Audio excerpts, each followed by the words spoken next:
Is home roasting for you? I'm Coffee Kevin. I want to welcome you to the world of freshness. Of course, you get beans, right? I mean, you grind them right before brewing. Check. That you brew moments before sipping, just like I did this morning. Check again. Well, I brewed right after Pat started putting me to work, getting ready for this live video clip. I'm ready for my close-up now, Mrs. DeMille. Did you hear a whirling sound? Well, that's the sound of coffee roasting. I've got enough coffee for today roasting in this machine. So why home roast? I mean, there are lots of fresh roasted coffees right at the grocery store, right? Well, maybe yes and maybe not. Not all the beans in the grocery store are that fresh. There are bean coffees in a grocery store that were roasted perhaps a year ago. Beware of Best By dates. If you live where there's a coffee roaster in town, they likely sell fresh roasted beans. If you don't have a roaster in town, you can buy beans roasted within a few days and have them shipped to you. But you simply might like to roast your own. You know the beans are fresh, and it's a whole personal process control issue for some of us. There's something undeniably cool about roasting your own coffee.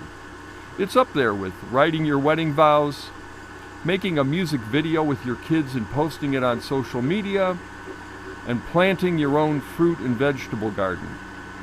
I have to admit I was pretty turned on when I was invited to dinner at someone's apartment and they made an espresso afterwards and announced they roasted the coffee. That person was a man named Jim Schulman, and he is pretty much a legend here in Chicago and just about everywhere. I found home roasting on and off to be a pleasurable activity for nearly 30 years. In fact, I think it's more than 30 years. I'll be the first to acknowledge I'm not a home roasting expert. I might be considered a home brewing expert, but no one is an expert at everything. Know thyself. But I do enjoy roasting my own coffee whenever I have the time and inclination. The rewards are absolute freshness and control over every possible step of your coffee taste. The costs are time, and you need to get a coffee roaster. Today I'm using a Zach and Danny's roaster. I knew the original owner of this company who sent me one to try. I've used it for many years. It still works like the first time I used it. I've used other home roasters, but this one is one of my favorites. It's easy to use and the results are very good, especially if you prefer lighter roasts, which I do. That's fine by me. If I want a darker roast, coffee for, say, espresso, I can always walk 2 houses down the street where my neighbor John roasts darker on his machine. Life's tough, isn't it? Meanwhile, look at some beans I've gotten direct from the farmer who produced them. And look at some of these distinctive varieties. These are all from one farm, Legacy Farms in Honduras. As you can see, there's a lot of world travel you can do through roasting. The things to be aware of are noise. I've tried to adjust my microphones to minimize it, but most coffee roasting makes noise, especially as most shorter roast times are enabled using air movement, which is of course accompanied by sound akin to a hair dryer or an air corn popper. Coffee roasting at home takes time. Now you might enjoy this if you have time, but I've found roasting is most enjoyable when I'm not in a hurry. It also takes focus. I once answered my phone during a home roasting session and got, well, let's just say Starbucks had nothing on me and the subterranean roast I got that day.